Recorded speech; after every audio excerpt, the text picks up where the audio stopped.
ከሞራል ውድቀት ከድቀት አልፋችሁ ዝቃጭ እንዴት ትሆናላችሁ? መንደርተኛ ተሰብስበው ነው ስልጣን የያዘው እኮ። የትላንትናው ካህን የዛሬው ጳጳስ ስድብ ሆኖላችኋል። የገጠር ደብር ግን ማቅ ለብሶ አመር ለብሶ እየተደፋ ያለቅሳል። እናንተ ግን የላችሁበት። ከመንግስት መዋቅር እስከ ጀዋር ድረስ የጋራ ትስስር ያላቸው ተቋማት አሉ። የሰው ደም ያስለፈልፋል። የንጹሃን ግድያ ደም ያስለፈልፋል። የአርሲዎች ሞት ነው ለእናንተ ብልጽግና ማለት ነው። መንግስት ነው ጥፋተኛ፣ የፓርቲ ሹመኛ ነው ጥፋተኛ። ገዳዮቻችንን በአደባባይ እናወግዛለን።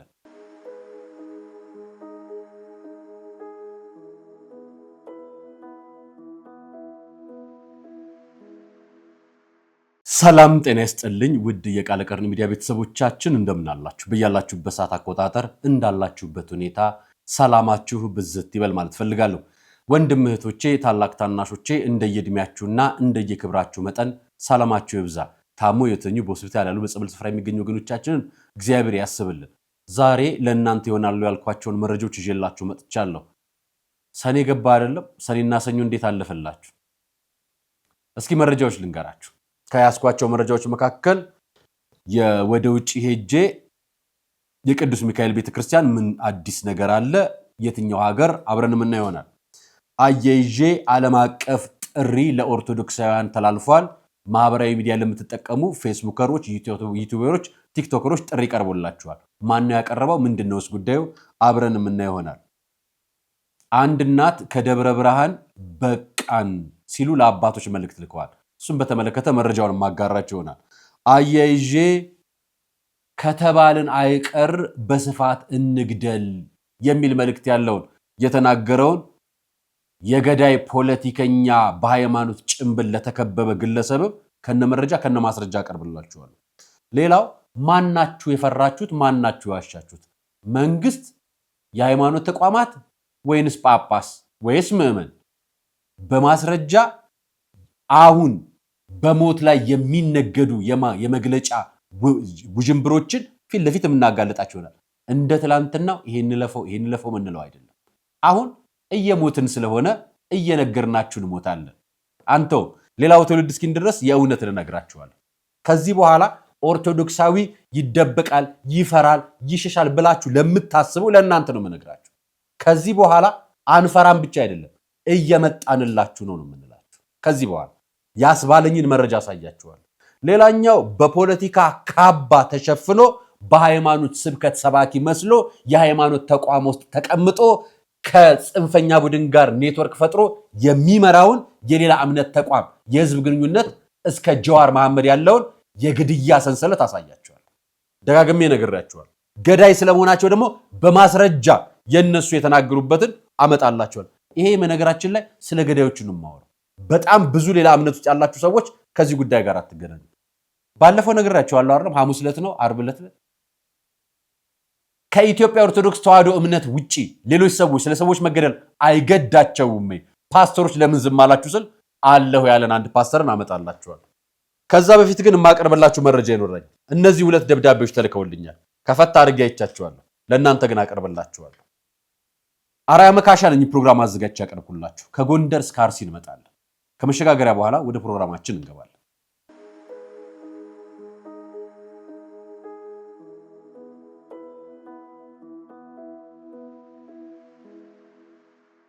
በወር ከ150 ሺህ ብር ቋሚ ገቢ የሚያገኙበት አስተማማኝ የንግድ ዕድል በመሃል መርካቶ ተክለ ሃይማኖት ላይ የንግድ ሱቅ ሽያጭ ላይ ነን። እኛን ሲመርጡ ምንም አይነት የጋራ መጠቀሚያ ወይም ኮመን ኤሪያ አናስከፍልም። ዛሬውኑ ሙሉ ክፍያ ለሚከፍል የ20% ቅናሽ አዘጋጅተናል። በተጨማሪ መኖሪያ አፓርትመንት ፒያሳ ወዳጅነት ፓርክ ፊት ለፊት በካሬ 81200 ከባለ 1 መኝታ እስከ ባለ 3 መኝታ አማራጮች አሉን።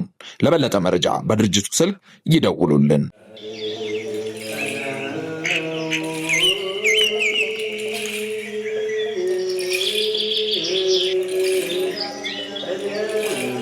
ሐዋርያት ጸጋ መንፈስ ቅዱስን ከተቀበሉ በኋላ ዓለምን ዕጣ ተጣጥለው ተከፋፍለው ዞሮ ከማስተማራቸው አስቀድመው የሥራቸው መጀመሪያ ጾምን አድርገዋል። እናም ለሥራችን መጀመሪያ ለሕይወታችን ጉዞ ጾምን አስቀድመን በገዳም ያሉ አባቶቻችንን በማስታወስ በመባ በስጦታችን ምጽዋታችንን እናስከትል። የሞት አንሳ ማር ቅዱስ ሚካኤል አንድነት ገዳም የአባቶቻችንን በዓት ልንጨርስ ጥቂት ቀርቶናልና አግዙን። ጾሙን የበረከት ጾም ያድርግልን። አሜን።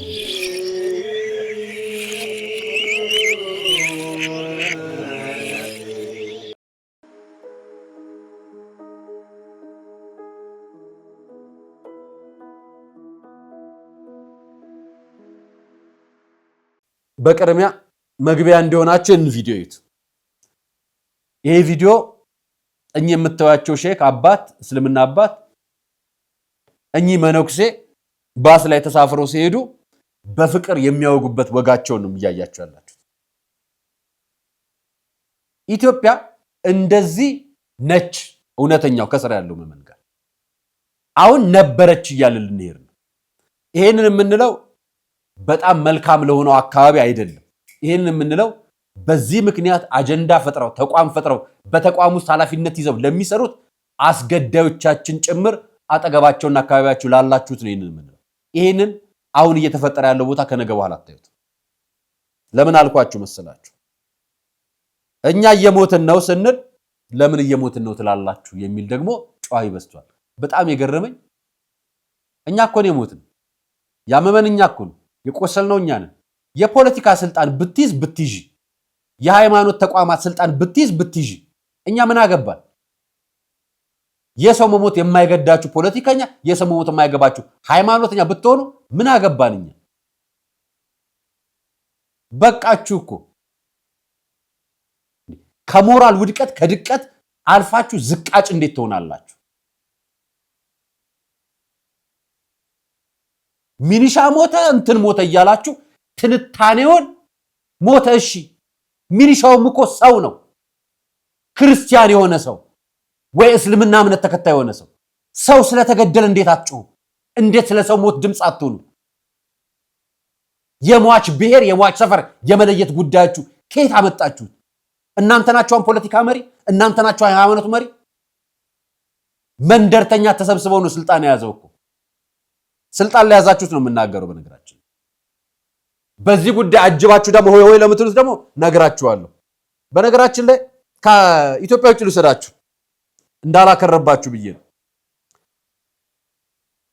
ማስታወቂያ አቀርበላችኋለሁ ብዬ አይደለም። ከውጭም ከሀገር ውስጥም አንዳንድ የቤተክርስቲያን ማስታወቂያዎች ታላቁ የወንጌል ስብከት በሲያትል ደብረ ምሕረት ቅዱስ ሚካኤል ቤተክርስቲያን ሰኔ ቅዱስ ሚካኤል ዓመታዊ ክብረ በዓል ይከበራልና የሰኔ ቅዱስ ሚካኤልን ዓርብ ዕለት ጁን 19 2016 ወይ ደግሞ በሰኔ 12 ዓ.ም ከአንድ ሰዓት ጀምሮ በስብከተ ወንጌል ዝማሬ ጉባኤ ይከናወናል። በዚህም የሚገኙት ከተለያዩ ዘማሪያን ሰባኪያን እነ ጳውሎስን ጨምሮ ዲያቆን ሄኖክ ኃይሌ ሌሎችም ሰባኪያንና ዘማሪያን ይገኛሉ።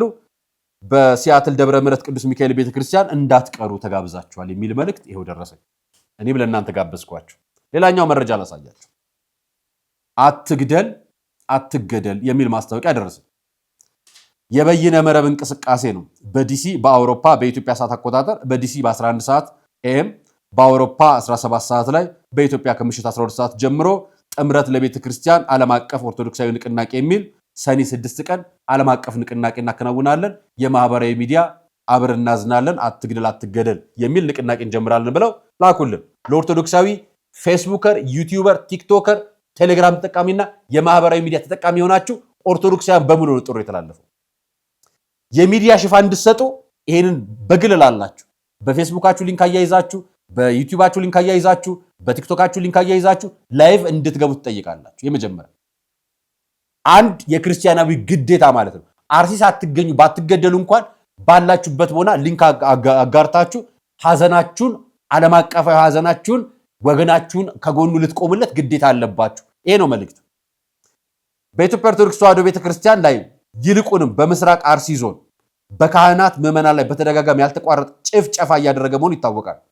ይህንን እልቂት ለማጋለጥና ህዝብ በራሱ መንገድ ተጋድሎ እንዲቀጥል ተጋድሎን ለመምራት ጥምረት ለቤተ ክርስቲያን ዓለም አቀፍ ጉባኤ አትግደል አትገደል የሚል መሪ ቃል ሰኔ 6 ቀን 2018 ዓ.ም ጁን 13 ማለት ነው በዲሲ ሰዓት አቆጣጠር ረፋዱ 11 ሰዓት ላይ በኢትዮጵያ ሰዓት አቆጣጠር ከምሽቱ 12 ሰዓት ጀምሮ በበይነ መረብ ውይይት ያደርጋል።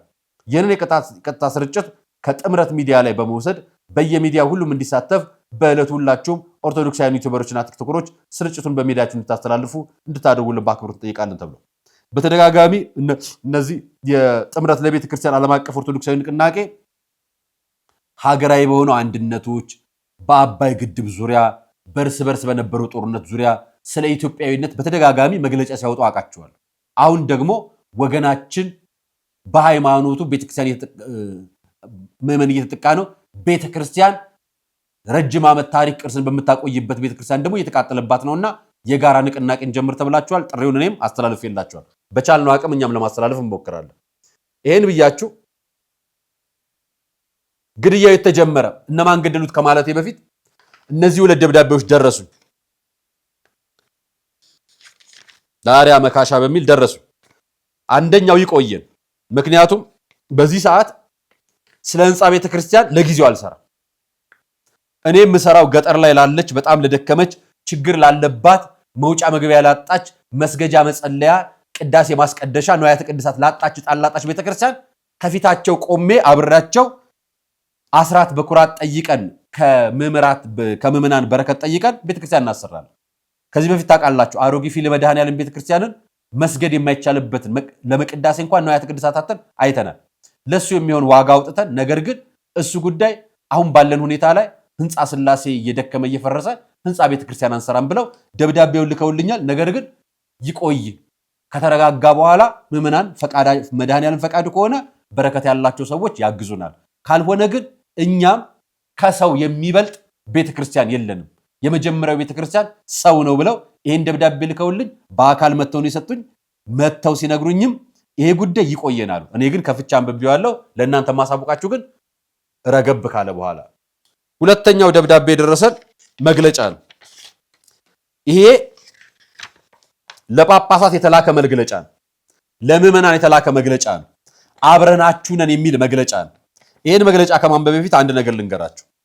አሮጌ ፊል መድኃኔዓለም ቤተክርስቲያን ደቡብ ጎንደር ላይ ደብረ ታቦር ወረዳ ዙሪያ አካባቢ በጥጥራ በኩል ገብተን በጣም ረጅም ኪሎ ሜትር ገብተን የ3 ሰዓት የ4 ሰዓት መንገድ ሄደን በረሃ ውስጥ ንዋያተ ቅድሳት የሌላቸው ቤተክርስቲያን ሄደን ዶሮአቸውን ሸጠው በጋቸውን ሸጠው ከእህላቸው ላይ ጥቂት ቋጥረው እየሸጡ ቅዳሴ ማስቀደስ ያሳቃታቸው በጦርነት በግርግር ምክንያት ልጆቻቸውን በ40 ቀንና በ80 ቀን ክርስትና ማንሳት አቅቷቸው ይዘው መሄድ አቅቷቸው በድህነት የሚማቀቁ ኦርቶዶክሳውያን ክርስቲያኖች 46 ክርስቲያኖችን በእናንተ በጎ ፈቃድ በእኛ ሚዲያ ማስተባበር በቤተክርስቲያኗ መቀበል ንዋያተ ቅድሳት ተቀብለው 46 ምዕመናንን ክርስትና እንዲጠመቁ አድርገናል። ከ3 ዓመት ቆይታ በኋላ ክርስቲያን ሳይሆን ያንን ካረግን በኋላ ንዋያተ ቅድሳት ይዘን ሄደን አሳይቻችኋለሁ። እናንተ ማየታችሁታል።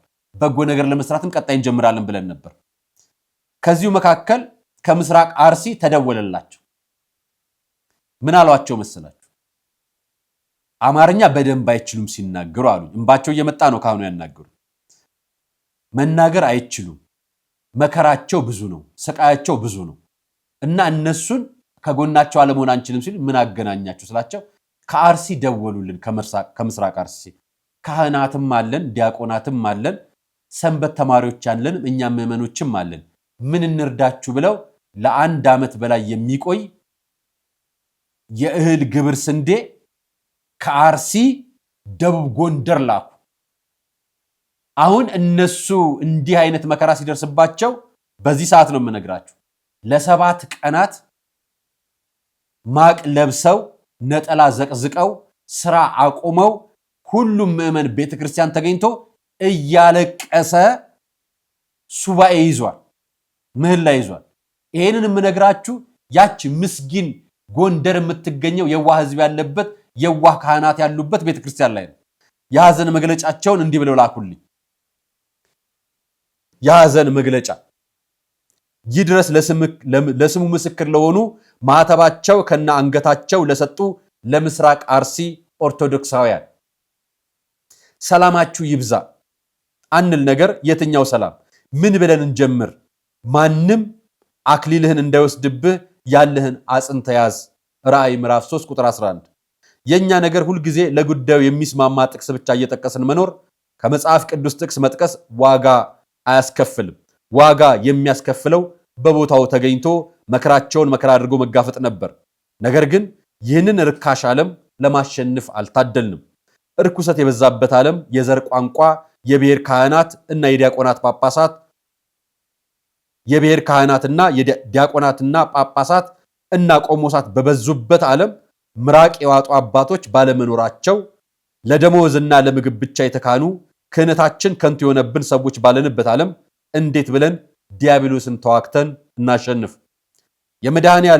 የመድኃኔዓለም ስም ተሸክመን ቀለርንበት።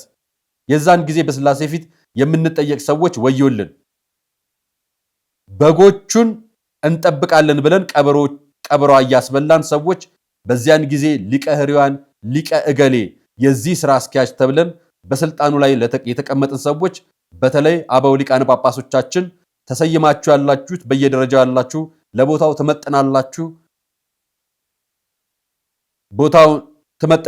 ቦታውን የያዛችሁ ኦርቶዶክሳውያን ሞት የማይገዳችሁ ዛሬ አይዟችሁ የሚላችሁ ካቢኔ ነገ የመድኃኔዓለም መዝገቡ ሲገለጥ ካቢኔ የመንግስት ባለስልጣን አያድኗችሁ።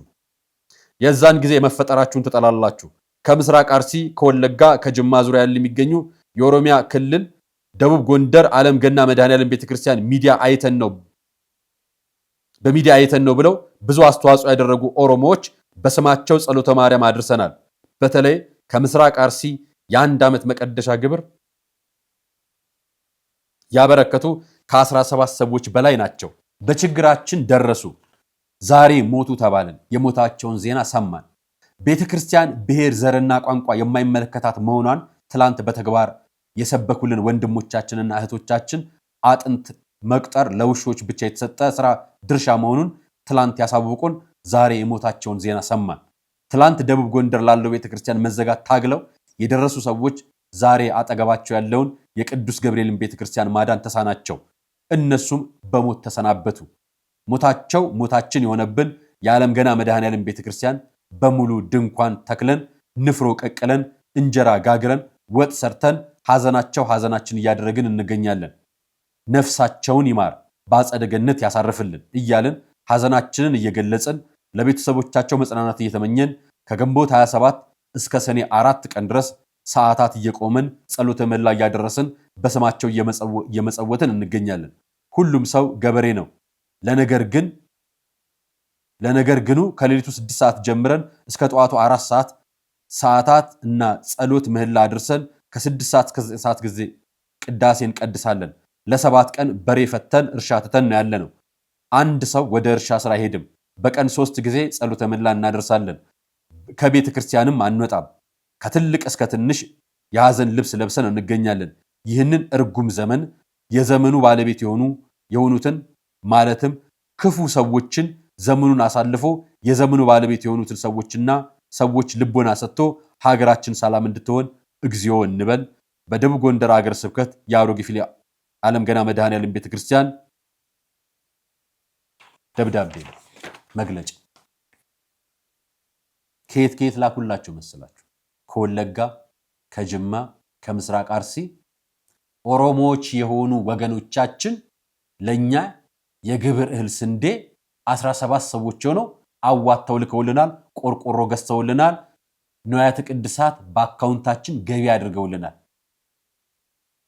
አሁን እነሱ ለኛ መከራ የደረሱት ለነሱ ሞታቸው አልደረስንም ብለው 7 ቀን ዘግተዋል። ይሄን ያደረገ ቤተክርስቲያን ተጠቅሱልኛላችሁ? እንዲህ ያደረገ አንድ ቤተክርስቲያን አለ? እንዲህ ሐዘን መግለጫ አውጥቶ ቆሞ ምዕመናንን በሬ ፈቶ ልጆች ጥጃን ከናቷ ለይቶ ህፃናት ከትምህርት ቤት አስቀርቶ ሐዘን ለብሰው ማቅ ለብሰው ቤተክርስቲያን ውስጥ ከሌሊት 6 ሰዓት እስከ ጠዋት 3 ሰዓት ድረስ ከቀን 6 ሰዓት እስከ 9 ሰዓት ድረስ ምህላና ቅዳሴ እያከናወኑ እያለቀሱ ለፈጣሪ አቤት እያሉ የኛ ጥያቄ ጳጳሱ እንደ አሮጌ ፊሊ መድኃኔዓለም እንደ ይዋዎቹ ማመኖች ይሁንልን ነው ጥያቄያችን። ልምጣላችሁ ሌላ ይሄንን ነገር የተጀመረው ዛሬ አይደለም።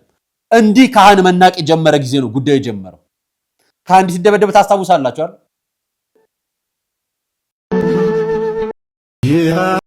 የባት ነገር ለሰሃ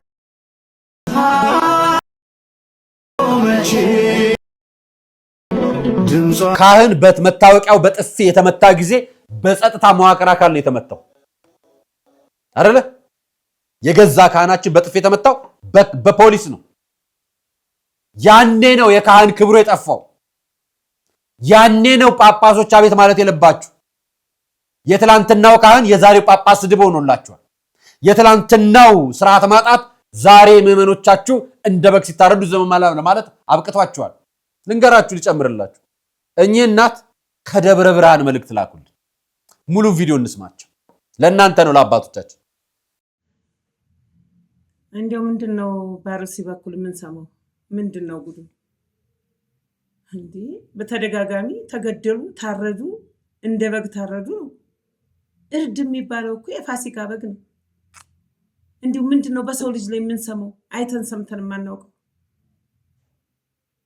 እኔ ወደ 60 ዓመት ሞልቶኛል እንግዲህ እድሜ።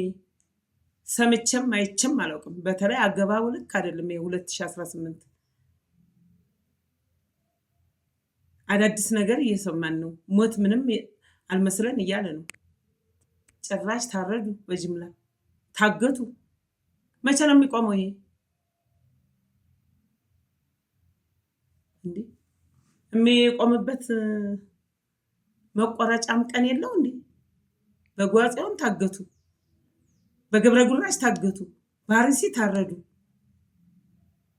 አሁን ደግሞ ይባስ ብሎ ቤተክርስቲያን የኖረ ቤተክርስቲያን አንደኛውን አቃጠሉ፣ አመድ አረጉ፣ አንዱን ደግሞ ዘርፈው ይዘው ሄዱ። 500 ዓመት ያስቆጠረ የገብርኤልና የመድኃኒዓለም ከዚህ በላይ ሞት አለ እንዴ? ለኦርቶዶክስ ከዚህ በላይ ሞት አለ? ምንድነው የሚጠበቀው?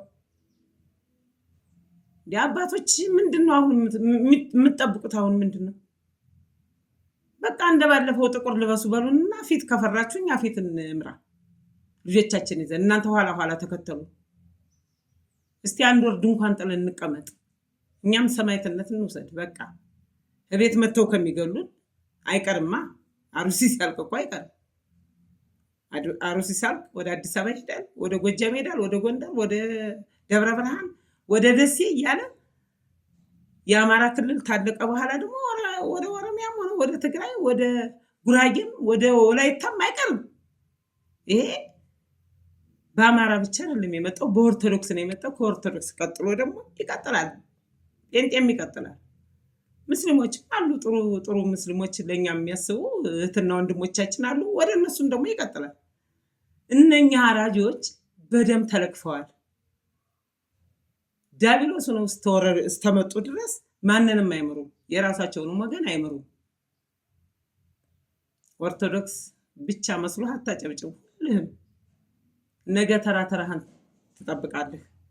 በጋራ ሆነን ልቅ ምንድበት ጥግ እንድ እናቶች በማልቀስ ሽማግሌዎችም እናቶችም በጸሎትና በማልቀስ ወጣቶች ደግሞ በመሄድም በመዞርም በመመከትም አንድነት በመሆን ይሄ ነው አላችሁም ይገባችኋል። እንታገላችኋ። ዝም ብለን እንደተኛ እንሙት እንዴ? ነገ እኮ በየቤትህ ይገባል፣ በየጓዳህ ይገባል። እንደተኛ ሁልህም ትታረዳለህ፣ አይቀርም። ይሄ ተጠነሰሰ፣ የታሰበ የታቀደ ፕሮጀክት የተያዘለት ፈንድ የተደረገለት ግድያ ነው። እርድ ነው የመጣው የሰው ልጅ። ስለዚህ አሩሲ ነበር ብለን ዝም ብለን መተኛት ተደጋገመ። እዚያ ደግሞ ተደጋገመ። ማን አለብኝ ብለው በቴሌቪዥን ወጥተው ደግሞ እኛ ነን አራጆች፣ ገና ይቀጥላል፣ በአሁን አትገረሙ ብለውናል። መቼም ይህን ሚዲያ የማይጠቀም የለም። እንግዲህ ምን እንደምንጠብቅ አናውቅም። ተነሱ አባቶች ተነሱ፣ ከመለኮሰ ሞተን ያዙ። እኛ የምንከተላችሁ እንደባለፈው ጥቁር እንዳስለበሳችሁን ለወንበሩ ወጣቶች መስዋዕትነት እንደሆኑ አልቅሱ እንዳላችሁን፣ ግማሹ ከመስሪያ ቤት ከስራ እንደተባረረ፣ ወጣቱ እንደተገደለ በሻሸመኔ፣ ብዙዎች ወይ በለማርያም በጥምቀት እንደተገደሉ ብዙ ሰማዕትነት ሆነዋል። እንኳን እኛ የበላን የጠጣን እንኳን ከመለኮሰ ሞተ። መልኩስናም እኮ አላዳንም። አላያችሁም እንዴ? ባለፈው ዝቋላ አቦ ዓለም በቃይ ብለው ድንጋይ ተንተርሰው የዛፍ ፍሬ በልተው ያደሩትን እኮ ሄደው ነው ያረዷቸው። እንሰደድ ብንል እንኳን እዚያም እየሄዱ ያረዱ። ምን መግቢያም የለን፣ መሰደጃም የለን፣ መጠጊያም የለን፣ መጫያም የለን፣ ማልቀሻም የለን። ስለዚህ ምን እናርግ? የመፍትሄ አካል የለም። በአገሪቷ ላይ ባለቤቱ ማን ነው? ህግ የለም። እውነት ህግ በላይ ሆነው እነኚህ ሰዎች ህጉ ተሸንፎ ለነሱ አይመስለኝም። እንዴት ነው ህግ ለነዚህ ሰዎች የሚሸነፈው? ከህግ በላይ ሆነው። ኧረ ተው፣ ህግ የሚኖርበት የነገር ሀይ ይባል። ህዝብ ካመረረ፣ ህዝብ ከተነሳ መመለሻ የለው። ህግም አስብበት፣ መንግስትም አስብበት። እነኚህን ሰዎች ሀይ በላቸው። ይብቃ፣ ሞት ይብቃ፣ ባሩሲ ይብቃ፣ መገደል ይብቃ፣ መታገት ይብቃ። በየመንገዱ ሹፌሮቻችን ተገለው አልቀዋል፣ ታግተዋል። 2 መኪና ታገተ፣ 2 መኪና ተዘረፈ፣ 2 መኪና ተገደለ፣ 1 መኪና ተያዘ፣ 3 መኪና ተያዘ፣ ሞቱ፣ አለቁ፣ ታገቱ። ይህን ያህል ምን ይላምጣሉ? ማን ነው ባለቤቱ?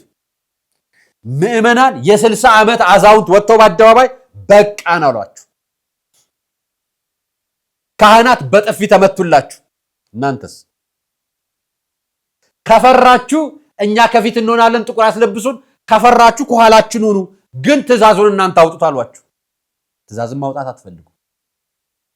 የገጠር ደብር ግን ማቅ ለብሶ አመር ለብሶ እየተደፋ ያለቅሳል። እናንተ ግን የላችሁበት። ይሄ ጉዳይ ከየት ተጀመረ መሰላችሁ? ስሙት። ጀዋር መሐመድን መቼ እንደተጀመረ የቅርቡን ባለ ጊዜ ከተባል ባለ ከተራ መባላችን ካልቀረ የኛ ተራ ምን እንደሚመስል ማሳየት ዝግጁ ነን። ሉክ አሮጌዋ ኢትዮጵያ አትመለስም። አምባገነናዊ ህዝባችንን ሲጨፈጭፉ፣ ሲዘርፉ፣ ሲገሉ የነበሩ ከምኒልክ እስከ መለስ ተመልሰው አይመጧትም።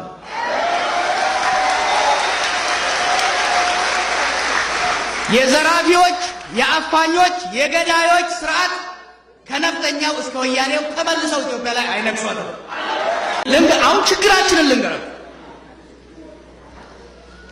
ይህን እንቅስቃሴ ያልደገፈ ነበር። የሚገደለው ኦሮሞ ክርስቲያን ነው። የሚገደለው አማራ ክርስቲያን ነው። የሚገደለው ትግሬ ክርስቲያን ነው።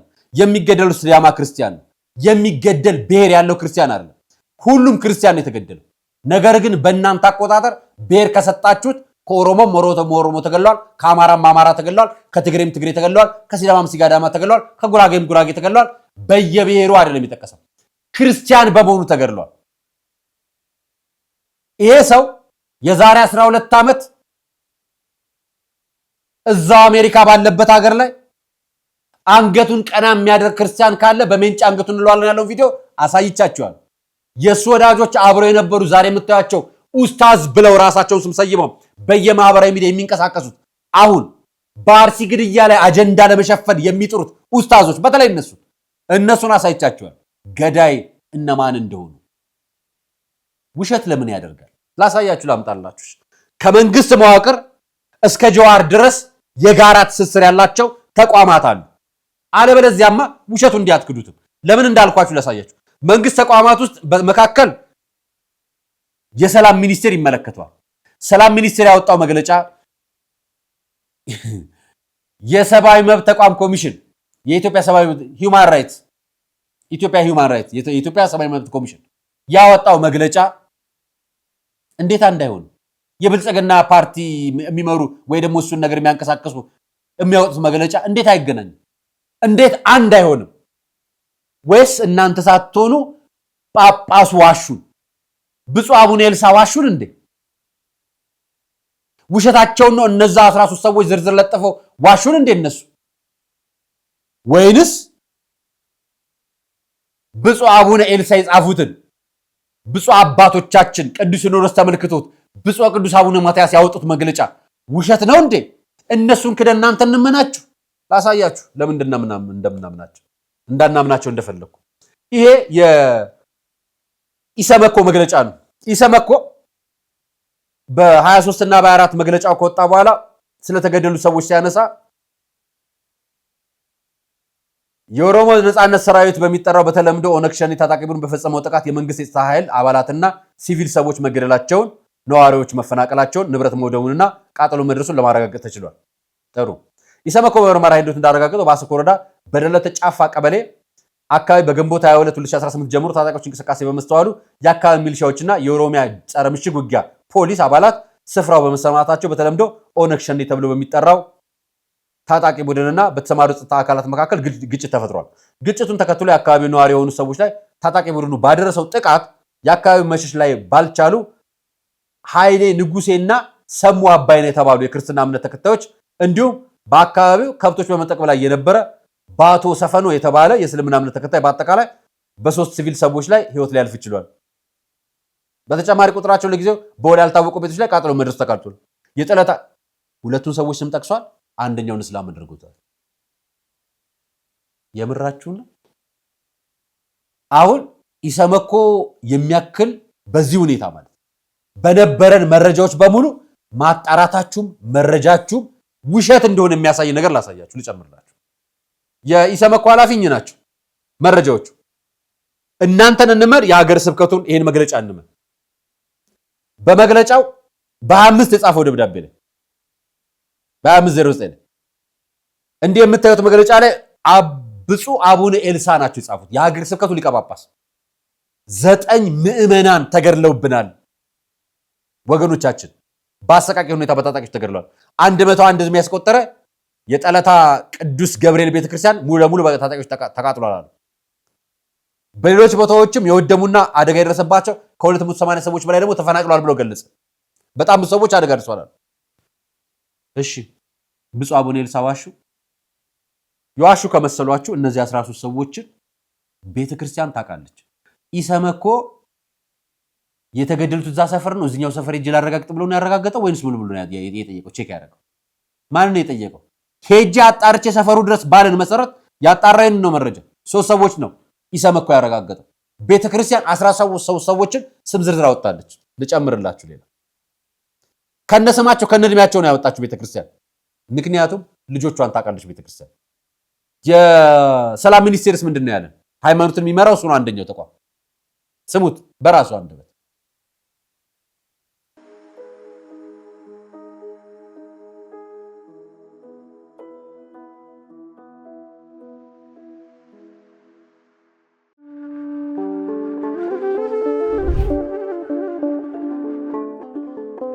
በዘመን ብዛት እርጅና ተጫጭኖት በሰው ማጣት መቅደሱ ለፈረሰው ጣጃ አቦአቡ የገብረ መንፈስ ቅዱስ ማን ነው ቀድሞ የሚደርሰው? ምድሩ ለምለም ሀገሩ የጀግና ጦርነት ፈተነው እንጂ የማያውቅ ልመና። ዛሬ ግን አዛውንቶቹ ጉልበት ከርቷቸው ወጣቶቹ ግራ ገብቷቸው የአቡዬ ቤተ መቅደስ ሊፈርስ ተቃርቧልና ስለ አቡዬ ብላችሁ የጻድቁን ቤተ መቅደስ እንገንባ።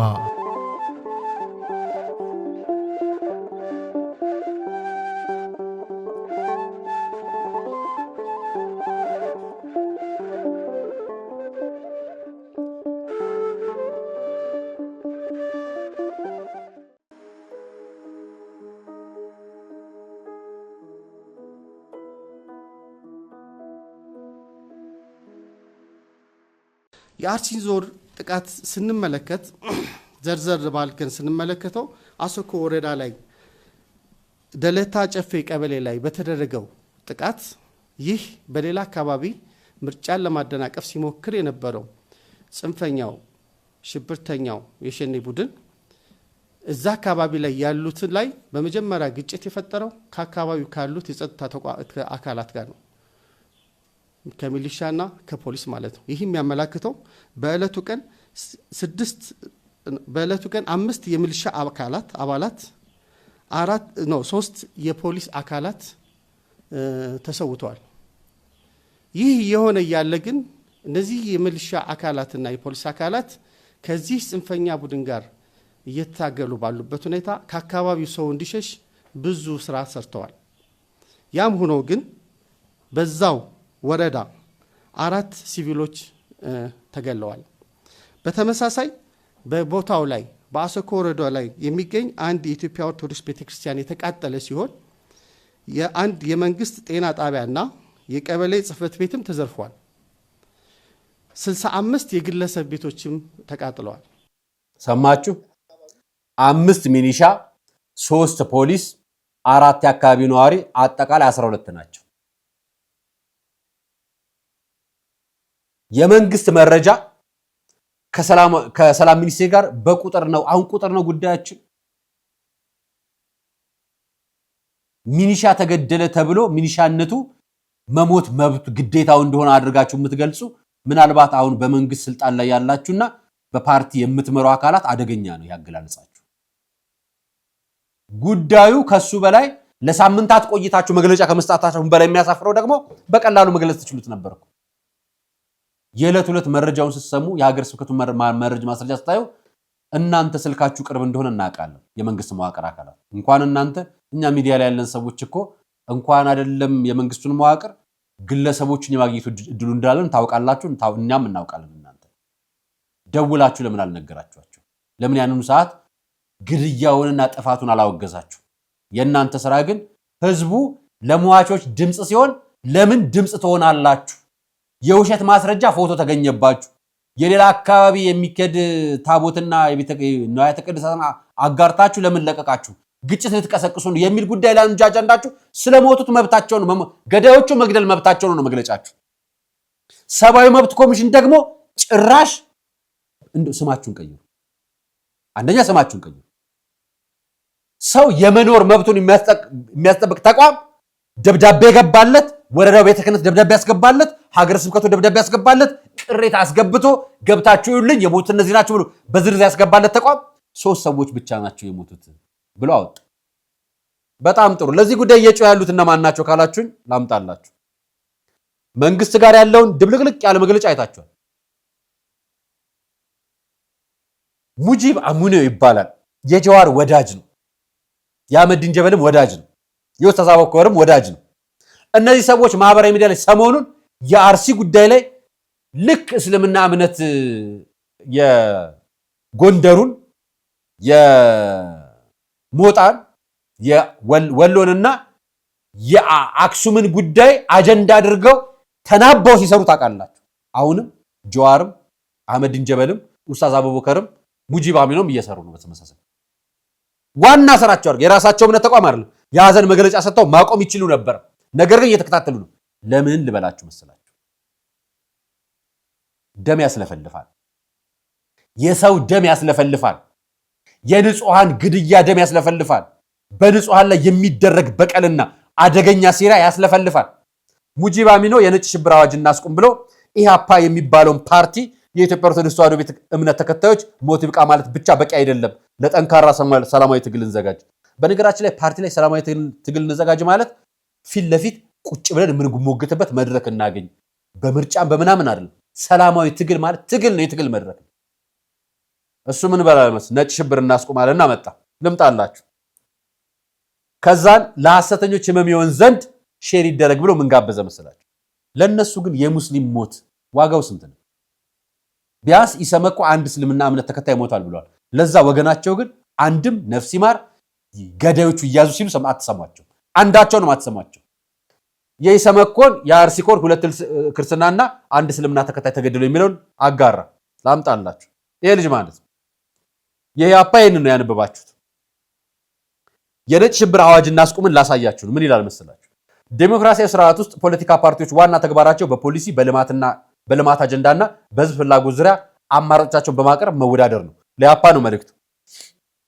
ሃይማኖትን የፖለቲካ መሳሪያ ማድረግ ወይም ለአንድ ሃይማኖት ብቻ ወግኖ ሌሎችን ማግለል ግን የማህበራዊ አንድነት የሚያዳክምና በሌሎች መካከል ጥርጣሬና የመከፋፈል መንፈስ የሚፈጠር አደገኛ ያካሄድ ነው። ምን ማለት ነው? ሃይማኖትን የፖለቲካ መሳሪያ ማድረግ አለ። በጣም ጥሩ።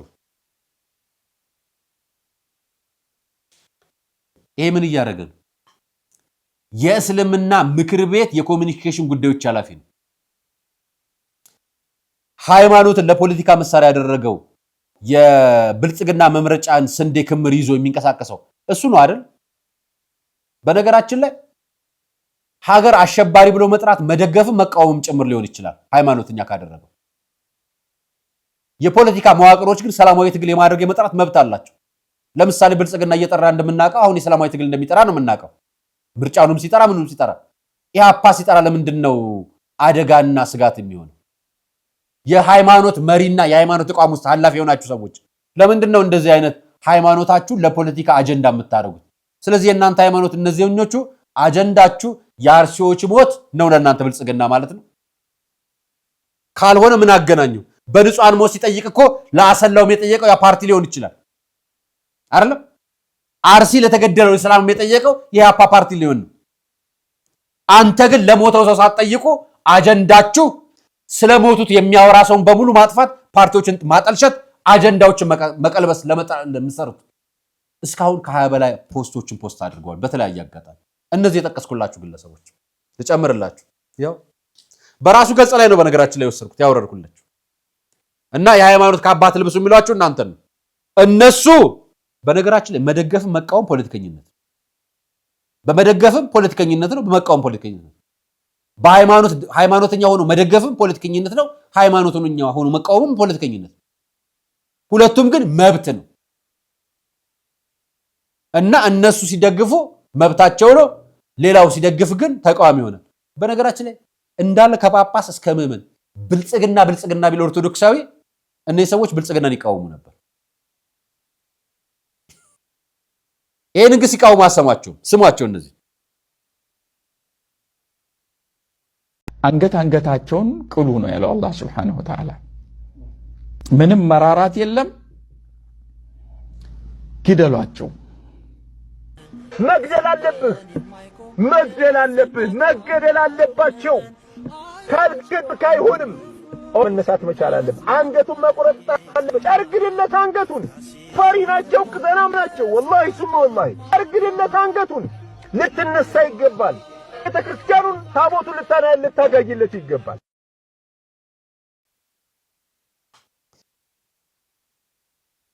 ይሄ ግን በመዋቅር የተመራ ነው የምንላችሁ አደገኛ የሚሆነው ለዚህ ነው። ለመሰላችሁ ጂሃድ ማለት ምን ማለት እንደሆነ ኡስታዙ ሲነግረን ስሙት።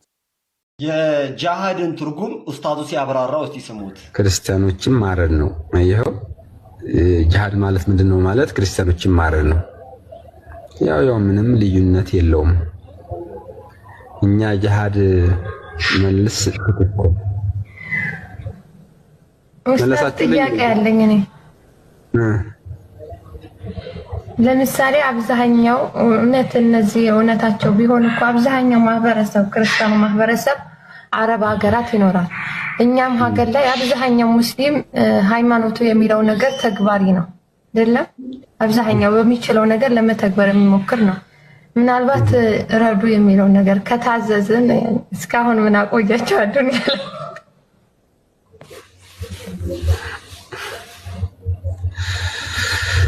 እንኳን ምናልባት አልችል ብለንም ሊሆን ይችላል። ታዘን አለማድረጋችን እኮ ለምን እስከዛሬ ያቆይ ነው የታዘነውን ሁሉ ስለማላደርግ ነው እስከማንችላቸው ሆኖ አርገነው ሊሆን ይችላል። ሰላም ገርለናቸው ያልጨረስነው ስላልቻልናቸው ነው። ክርስቲያኖችን እስካሁን ገለነ ምን አልጨረስም እያሉ እየተናገሩ። ስለዚህ ጉዳይ አሁንም ነግራችሁ ኡስታዞች ሲናገሩ አሰሙ። ሁሉም የጀዋር መሐመድ ወዳጅ ናቸው። ጀዋር መሐመድ መንግስት አስሮ ከሀገር ወጥቶ የጠፋው ነፍሰ ገዳይ ስለሆነ መንግስት ስለሚፈልገው ነው። ነፍሰ ገዳይነቱን በአደባባይ በማስረጃ ነው የነገርናቸው። አንገታቸውን ከቀና ካደረጉ በሚንጨንላቸዋል። ጂሃድ አውጀዋል፣ ጂሃድ ተናግረዋል። ስለ ጂሃድ የሚያወሩት እነሱ ናቸው። ስለ ሞታችን ስለ መገደላችን ካወራን ደግሞ እነሱ ተነስተው ይቃወሟቸዋል፣ ፖለቲከኛ ይሏቸዋል። እነሱ ግን ፖለቲከኛ ናቸው፣ ሃይማኖትም ፖለቲከኛ ናቸው። ይሄ ብቻውን ይመስላችኋል እንዴ? በነገራችን ላይ እዚህ ሀገር ስብከት ሊቀ ጳጳስ ማን ናቸው? ሊቀ ጳጳሱ ማን ናቸው? አማኒው አላሁ አክበር አላሁ አክበር። ኢንሻአላህ አሁን መስቀል ይቆረጣል። መስቀል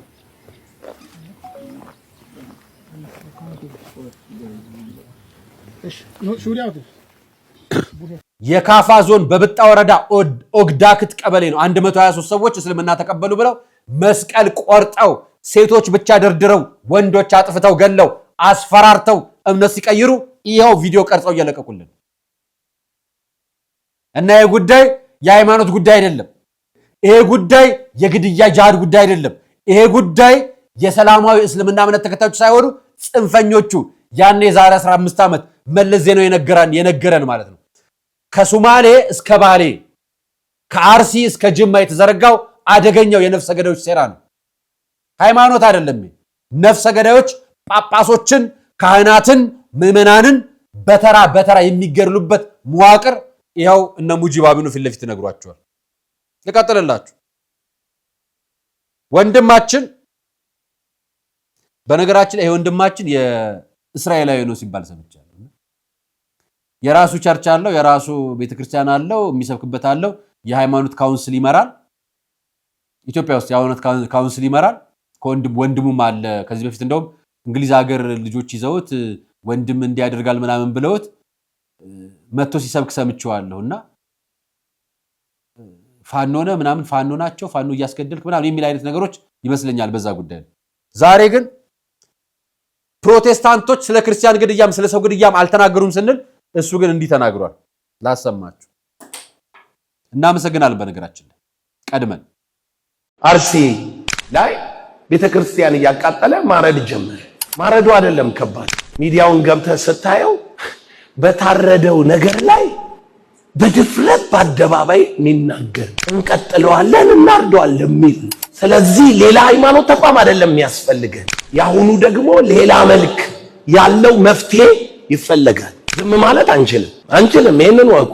እኛ ወንጌል አማኞች ስላልታረድን አይደለም ስላልተናገርን። አውቃላችሁ አሁን አርሲ ላይ እየሆነ ያለው ነገር የተሰው ክርስቲያኖች ማስተዋል አለብን። ምንድነው እየሆነ ያለው? የዛሬ ስንት ዓመት ሊቢያ ላይ በእምነታቸው ምክንያት ወንድሞቻችን ታረዱ።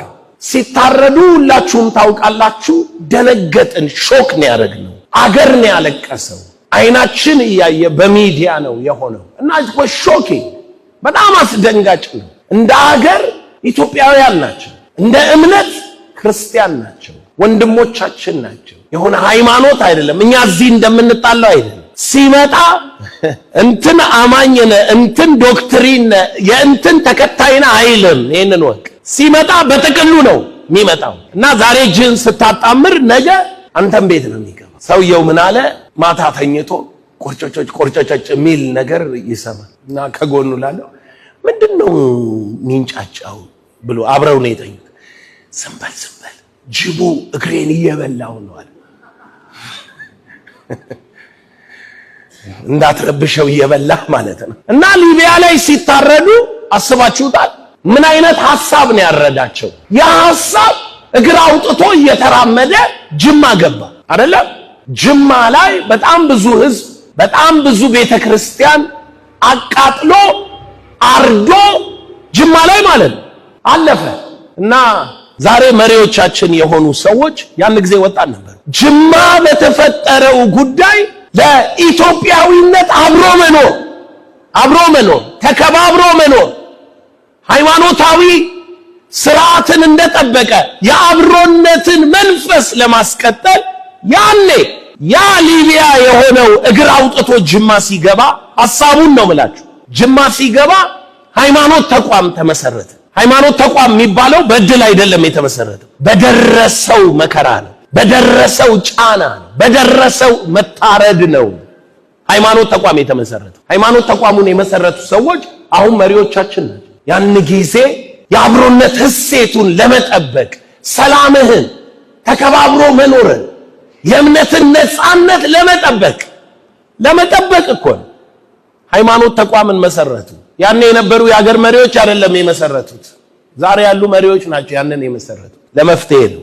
ነገር ግን ሐሳቡ የተኛ መሰለና ውስጡ ስር ሰደደ። አየህ፣ አልፎ በየቦታው ይከሰታል። ሚዲያ ላይ አናወጣውም፣ ነገሮችን አናይም፣ መፍትሄ እየሰጠንበት አይደለም። ነገር ግን እየጠነከረ መጥቶ አሁን በሚዲያ በአደባባይ እዛ ሊቢያ የተጀመረው የኢትዮጵያውያን መታረድ ያ ሐሳብ እዚሁ መጥቶ ጅማ ገብቶ ለመፍትሄ ሃይማኖት ተቋም ተቋቁሞ ከዛ ደግሞ ሳይሆን ቀርቶ ሐሳቡ ግን ውስጡን ጠንክሮ አድጎ ባለፈው ሳምንት አርሲ ላይ ቤተክርስቲያን እያቃጠለ ማረድ ጀመረ። ማረዱ አይደለም ከባዱ፣ ሚዲያውን ገብተህ ስታየው በታረደው ነገር ላይ በድፍረት በአደባባይ የሚናገር እንቀጥለዋለን እናርደዋለን የሚል ነው። ስለዚህ ሌላ ሃይማኖት ተቋም አይደለም የሚያስፈልገን። የጅማው አረጋግቶን ከሆነ ሃይማኖት ተቋም ያሁኑ ደግሞ ሌላ መልክ ያለው መፍትሄ ይፈልጋል። ዝም ማለት አንችልም። ይሄንን ወቁ። እኛ ወንጌል አማኞች ስላልታረድን አይደለም ስላልተናገርን። በሃይማኖት ልዩነት ብዙ አሁን የሚያሰቃዩን አሉ በየቦታው። አሁን የተዘጉ ቸርቾች አሉ። አሁን የሚገረፉ ሰዎች አሉ፣ የሚረሸኑ ሰዎች አሉ። ደግሞ በሃይማኖት ስርዓት የሚታረዱም ሰዎች አሉ። እና ዝም ማለት አያዋጣል። መፍትሄ ነው የሚያስፈልግ። ይሄንን ሐሳብ ከስሩ ማድረግ ካልቻል ይሄ ሐሳብ አብሮነታችንን፣ አንድ አገርነታችንን፣ ወንድማማችነታችንን ያስጥለናል። ክርስትና አሁን በቃ እየታረድክ ቀጥል የሚል አቋም አይደለም።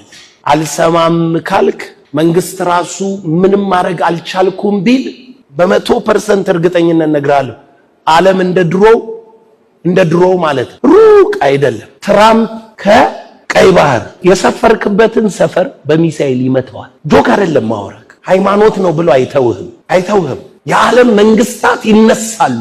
አሁንም የሆነው እሱ ነው። ናይጄሪያ ላይ የሆነውን ታውቃላችሁ። ማወራክ ገምቻ አይደለም። ናይጄሪያ ላይ እንደዚህ አይነት ሐሳብ ሁሉ ነው ማለት አይደለም። ሐሳብ ነው ያደገው፣ ትምህርት ነው የሰፋው። አሁን በቀደምለት የአሜሪካ መንግስት የናይጄሪያ መንግስት ይሄንን ነገር ለማድረግ ሙሉ ኃይልና ትጥቅ ሰጠው። ለምን? አሁን እንደ ድሮ የኢትዮጵያ መንግስትን በቃ በሃይማኖቱ ገልብጠን ሃይማኖት መሪ እንሆናለን ማለት አትችልም።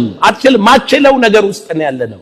ዓለም እንደሱ አይደለም። አሁን ማሰብ ነው ያቃተን። እንደሱ አይደለም ዓለም ያለው አሁን። ይልቁኑ ባህላችን የሆነው እውነት የሆነው የተለማመድነው አብሮነት፣ ሰላማዊነት ጠብቀን በሃይማኖት ተቋም ለመፍትሄ እንደተቋቋመ አሁንም የሥላሴን ህብረት አጠንክረን ደግሞአለን አገራችንን በመጠበቅም ሆነ ወይንም አብረን ከሙስሊም ወንድሞች ጋር ለመኖር በሚያስችል ስርዓት ካልኖርን ጎበዝ ጊዜውን ያላማከለ ሐሳብ ስለሆነ ያጫርሰናል እንጂ የሚፈጠር ታሪክ የለም። ያጫርሰናል። አንዳንድ አገሮች ላይ መንግስታዊ ስልጣንን በዚህ መልክ ተይዞ ከዛ በኋላ ህዝቡን ሁሉ ጸጥ ረጭ እናደርገዋለን። ኧረ ዓለም በሌላ መልክ ነው እየተመራ ያለው። መንግስት ደግሞ ሴኩላሪዝም ነው የሚያምነው። መንግስት እንትን አይደለም የሚያምነው። የመንግስት ሃይማኖት የለም። የጴንጤ ሃይማኖት አይደለም መንግስት። ኦርቶዶክስ አይደለም መንግስት። እስላም አይደለም መንግስት። መንግስት ዜጎችን ሁሉ እኩል ነው የሚያየው፣ በእኩልነት ነው የሚያምነው። ስለዚህ ጊዜውን ማወቅ መቻል አለብን። ከጊዜው ጋር ነው።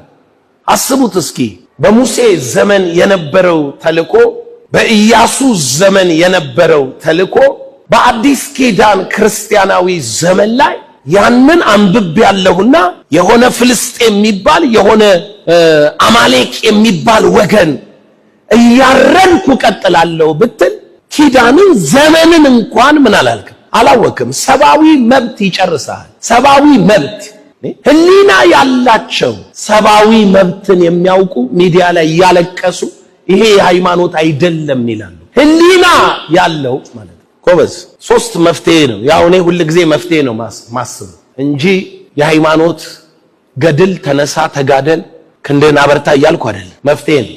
3 መፍትሄ አለ። የመጀመሪያው መፍትሄ ስር እየሰደደ ነውና ይሄ ሐሳብ መንግስት ትኩረት ሊያረግበትና የመፍትሄ መንገድ ሊቀመጥለት ይገባል፣ ሐሳቡ እስኪሞት ድረስ። ሁለተኛ እውነቱን ነው አይደል? የፕሮቴስታንት እምነት ፓስተሮች መናገር ከጀመራችሁ ጥሩ ነው። ቄሶቻችን ካልተሰሙ፣ ካህኖቻችን ካልተሰሙ፣ ምዕመናን ካልተሰማ፣ ዲያቆናት ካልተሰሙ፣ ካህኑም ካልተሰማ፣ አስተዳደሩም ከተናቀ፣ ጳጳሱም ከተጣለ እናንተ ተናገሩ።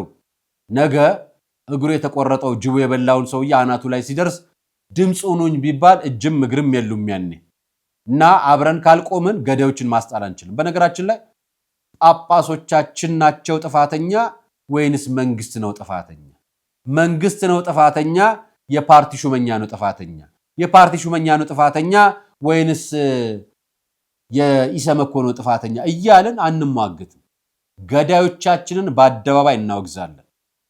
ዛሬም ጳጳሶቻችን አሁንም ዝም አትበሉ እያልን በዚህ ፕሮግራም ይህንን መልእክት አስተላልፈላችሁ ጨርሳለሁ። የዛሬው ቆይታዬ ከአርሲዎች ጎን ነን፣ ድምጽ እንሆናቸው መልእክቴ ነው። ሰናይ ቀን።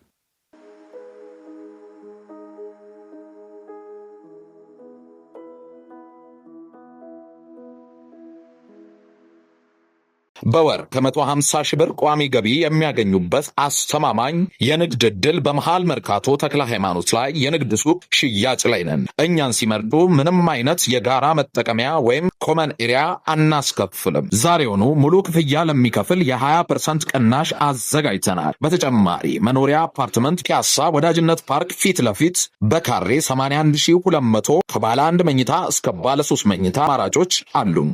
ለበለጠ መረጃ በድርጅቱ ስልክ ይደውሉልን።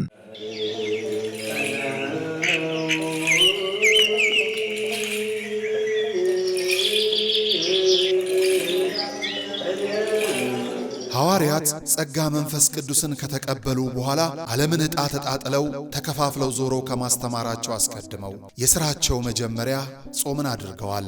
እናም ለሥራችን መጀመሪያ ለሕይወታችን ጉዞ ጾምን አስቀድመን በገዳም ያሉ አባቶቻችንን በማስታወስ በመባ በስጦታችን ምጽዋታችንን እናስከትል። የሞት አንሳ ማር ቅዱስ ሚካኤል አንድነት ገዳም የአባቶቻችንን በዓት ልንጨርስ ጥቂት ቀርቶናልና አግዙን። ጾሙን የበረከት ጾም ያድርግልን። አሜን።